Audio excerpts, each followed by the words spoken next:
تو بڑا مشکل کام تھا، لیکن جسٹس قاضی فائز عیسیٰ کی آج یعنی کہ ہم ان کو مبارکباد دیتے ہیں اور ان کی ستائش بھی کرتے ہیں کہ اتنا مشکل کام جہاں پہ بندیال سے ہو ہی نہیں رہا تھا تو انہوں نے سب کو بلا کے اور سب کو بٹھا کے اور یہ مشکل کام کر دیا۔ اور یہ اس لیے ہوتا ہے کہ جب آپ کی اخلاقی برتری ہو، جب آپ کی اخلاقیات، کیونکہ سپریم کورٹ کے پاس کوئی ڈنڈا تو ہے نہیں، انہوں نے صرف اپنے اخلاق سے اور اپنی یعنی کہ اخلاقی برتری سے فیصلے کروانے ہیں۔ جب آپ جنرل باجوہ کو فون کر کے اپنے جونیئر ججز کو سپریم کورٹ میں لے کے آئیں گے تو پھر آپ کے پاس اتنی اخلاقی برتری نہیں رہے گی کہ آپ کوئی بولڈ ڈیسیژن کر سکیں یا ایسا ڈیسیژن کر سکیں جو اسٹیبلشمنٹ کو برا لگے، کیونکہ ان کے پاس بھی آپ کی باتیں ہیں کہ یار جج لو آندا سی ساڈے کول ہن سانوں ہی اکھاں کٹدا ہے۔ تو یہ سب کچھ اخلاقیات پہ ہے، تو یہ بڑی اچھی بات ہے۔ ابھی یعنی کہ جتنا بھی ایک عام آدمی بھی خوش ہے، کیونکہ ہمارے جو ایک ہے ہمارے جو بات اسمبلی میں کرے گا وہ ہمارا یعنی کہ پارلیمنٹ میں جا کے جو ہماری آواز بنے گا وہ ہمارے منتخب کردہ ووٹوں سے یہ بنے گا۔ تو ابھی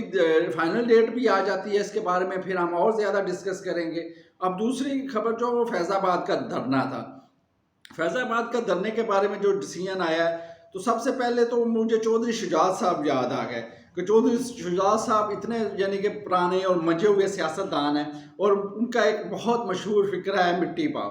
تو ہماری جو سیاست ہے یا ہماری جو تاریخ ہے تو ہم یہی دیکھ رہے ہیں کہ پرانے واقعات پہ، کیونکہ قومیں جو ہے نا تاریخ سے سبق سیکھتی ہیں۔ سبق کیسے سیکھتی ہیں؟ جب وہ انہوں نے غلطیاں کی ہوتی ہیں ان کو انالیسس کرتے ہیں، لیکن ہمارا جو ادھر میں دیکھ رہا ہوں وہ یہ ہے کہ جو پرانی غلطیاں ہیں اس پہ مٹی پاؤ، یعنی کہ پرانی کوئی بھی واقعہ ہوا ہے تو جو یعنی کہ ابھی جو ہمارے آرمی چیف ہیں، کیونکہ وہ آرمی چیف بن گئے ہیں تو ان کو اس بھی ان سے مسئلہ نہیں ہے۔ جب لوگ جیلوں میں ہوتے ہیں تو جب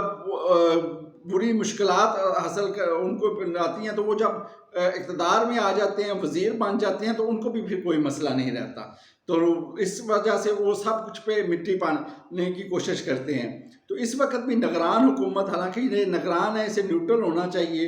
اور جو ہماری اسٹیبلشمنٹ ہے، حالانکہ لوگ سمجھتے ہیں کہ جنرل فیض حمید میں اور عاصم منیر میں بڑی ٹسل تھی، اور ہماری جو دوسرے ادارے ہیں وہ یعنی کہ یہ سمجھتے ہیں کہ اس کو دھرنے کو، اپنا فیض آباد دھرنے کو چھوڑیں، مٹی پائیں جی، آگے چل لیں۔